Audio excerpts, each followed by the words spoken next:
In this video, I'm going to cover what environmental epidemiology is, the contributions of epidemiology to the field of environmental health, as well as its limitations, and then share an example of how I've used observational data to explore an environmental health issue with a community in Romania.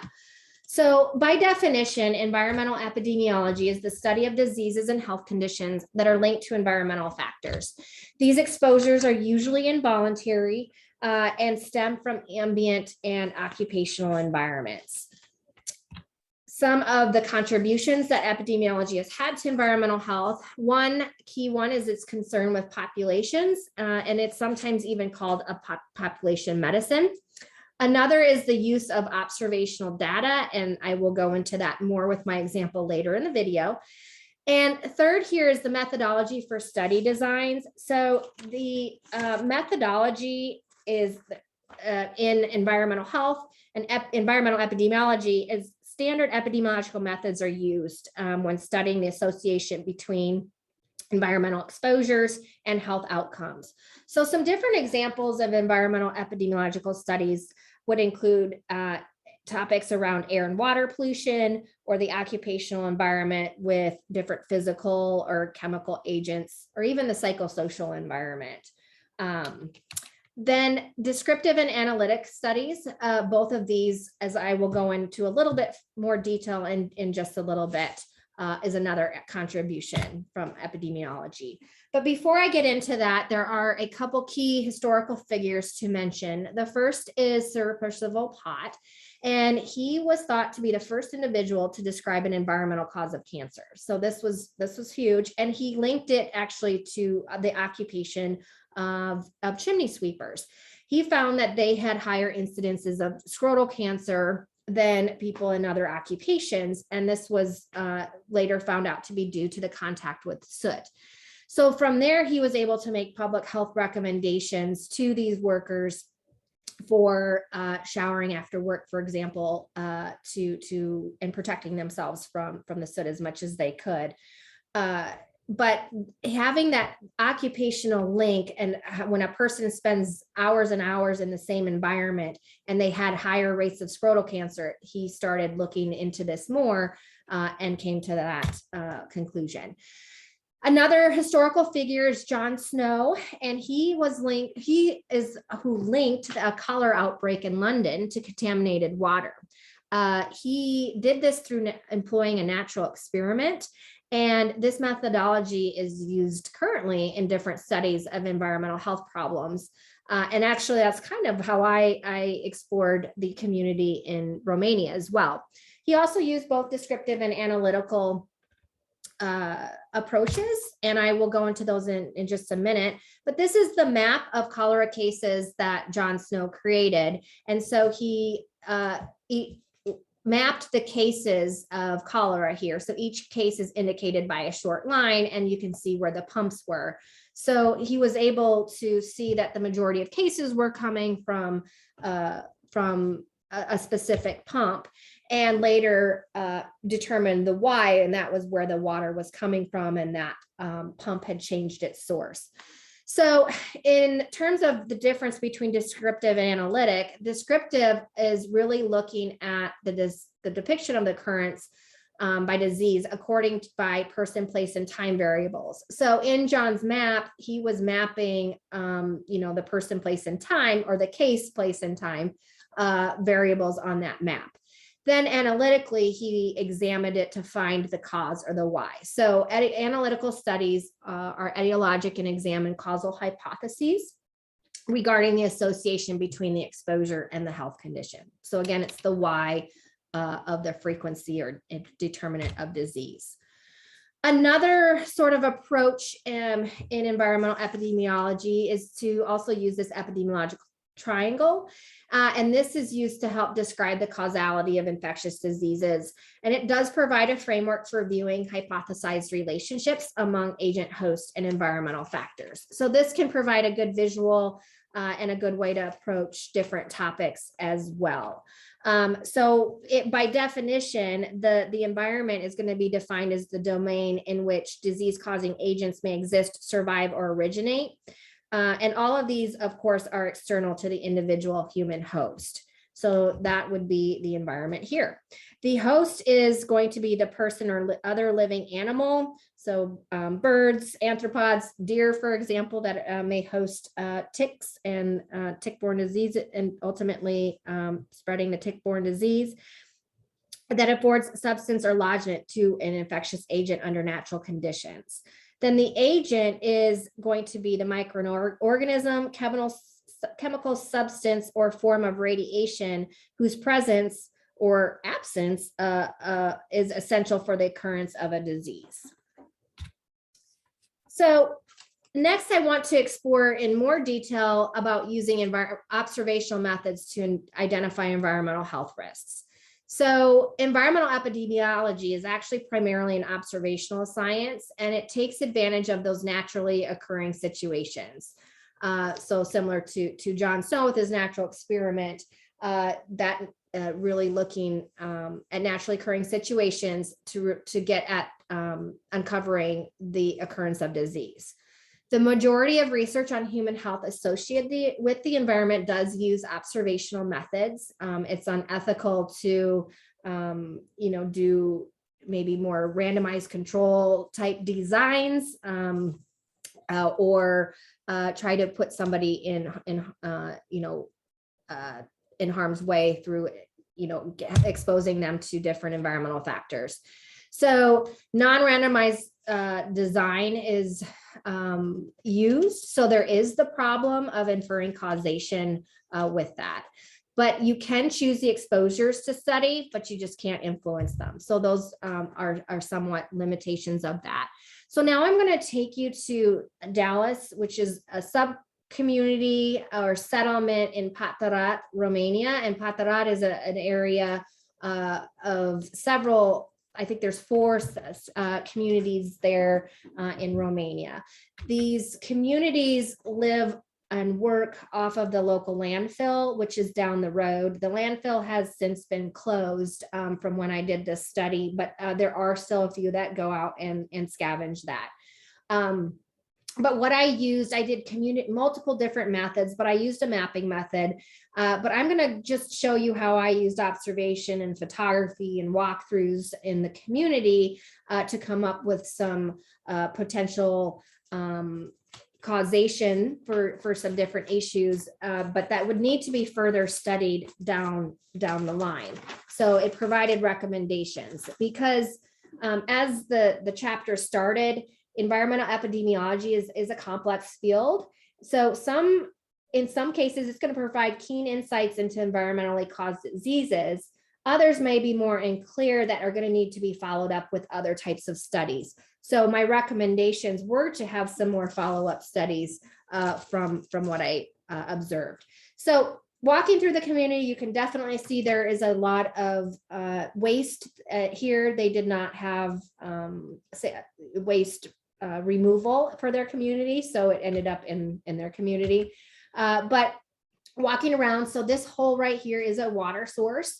And this little girl is washing raw meat that's going back down into it. They're just washing their hands and whatnot. So, which was pretty common to see people doing. So it would go back down into the well. This is another view of seeing the waste and how much was built up above, because really you don't want it to be above, for seeping into the soil and then ultimately into the groundwater and into that well water. If you went and looked down inside the well, you can see the plastics and waste that was all within the well itself. And actually these couple pictures here, I worked with an adolescent Roma boy and he crawled down into the well and got these pictures for me.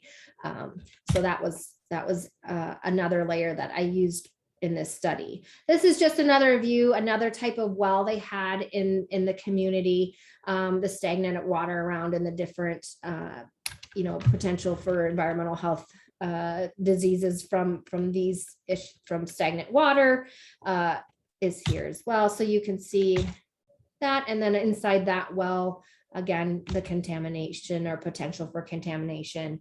This is another well, and I put this one in here because of the closeness of the latrine and the location that it is uphill from the well, and you can see the waste here. And then the horse's quarters here, of course, and going to get some feces from the horse as well as humans that are going to go get down into this well potentially. Another thing was seeing how, so they worked in the landfill and got pretty dirty. And you can see here they would burn out. I'm going to go into it in a little bit, but this is a burn site. There was another burn site up here.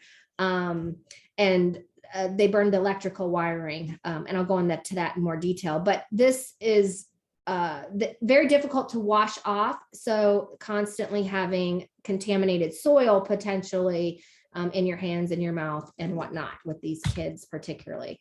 So this is that was just inside that well.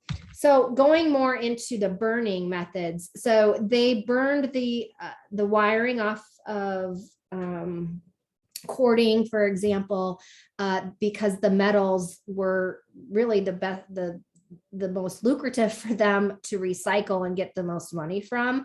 But you can see the effects of that burning. The smells were really intense. I'm not a person that gets headaches, and I got terrible headaches. You could smell it when they were burning, but you've got kids and women and pregnant women here right by the burning. And so inhaling all of those contaminated pollutants. And there's a number of chemicals that are released when those are burned. So they did burn, as I mentioned. Some of the things that it does actually release are dioxins, furans, hydrogen chloride, and phosgene. And there's multiple pollutants in smoke. We know that, including particulate matter and carbon monoxide. And from these, there were, these can lead to respiratory effects, potential birth effects, cancers, learning disabilities, and other effects on immunity and the endocrine system. So you just see another few pictures there. But what I found through these pictures, I also did interviews. I said the mapping project and a couple different photo voice activities. But what I found was the potential for these major chemicals. So depending on what they burned, for example, they would burn shoes, particularly in the winter, to keep warm or to melt water if it was frozen. And that would be even in their house. So I looked up the different things that the chemicals that they were most likely to come in contact with through what I observed. And I found that these were the top chemicals. And then I looked to see which ways they could be exposed to them. So there's a few here that can be exposed through all 5 routes of air and the smoke, water, dust, soil, and food. So arsenic, lead, and zinc, and copper.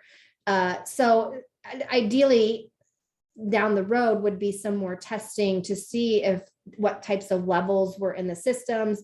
I did other follow-ups around their health and made recommendations around that. But for the sake of this video, I just wanted to share how just through observation, photography, and walking around, I was able to identify specific chemicals, the exposure routes, and make recommendations for future studies to make more of that causal link.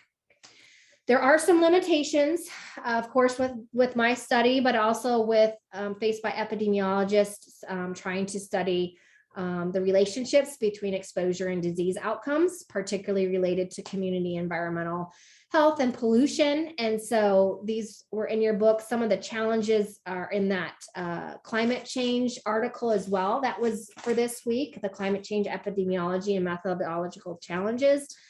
But just to kind of cover a few of them here, a big one is the long and variable latency periods between exposure and disease diagnosis. So depending on the exposure and the dose and how long a person was exposed, there could be years and years, decades before diagnosis is made and that link is able to be uncovered. So for example, my dad's cancer, he was in Vietnam in the front lines around 1970, and we found out in 2003 that he had stage 4 cancer. He was given 6 months to live, but where it was in the lining of his lung and where he was in Vietnam, and they knew that they were doing direct spraying of Agent Orange where he was at, led to that link. So those retrospective studies that go back and look at people's exposures in time in the environment are used often in some of those cases as well. Another big sort of limitation is, of course, observer bias, and bias occurs across the spectrum in the design of the study, the implementation of the study, and the evaluation, of course, or the analysis and reporting. So I know that the article mentioned the more use of GIS and mapping and geography, spatial and temporal type linkages will provide even more objective layers to studies in environmental health. So that's a good way to do that. But then those two, particularly in detecting disease. Another limitation is that we are exposed to so many chemicals in everything we do all day long. So it's really difficult to pinpoint that cause and pinpoint one chemical that has direct linked to a specific cancer. So that is can be very difficult in environmental health, and that's why the actual cause is sometimes it's going to take follow-up studies and recommendations for follow-up studies in that way. And that includes right here that probable low dose levels in most settings. So people are, getting low doses of chemicals and different exposures all the time, or radiation through cell phones, so how that provides a limitation there. Uncertainty regarding pathways of exposure. So just from showing you, are they being most exposed through water or soil or air? And especially if they're if it's multiple exposures or multiple pathways, it's going to be more difficult to determine the specific cause. Those are just some of the limitations. There's a few more here. They go into it in the book, and particularly the climate change epidemiology reading, which is, I think, really important to review. But the limitations are important to take note of, especially when you are preparing your environmental health risk assessment project in paper, because the studies that you review and that you include or exclude you're gonna want to really pay attention to the study design and the limitations of the study that in question, or if you're going to use it or not, and then report those limitations in your paper as well.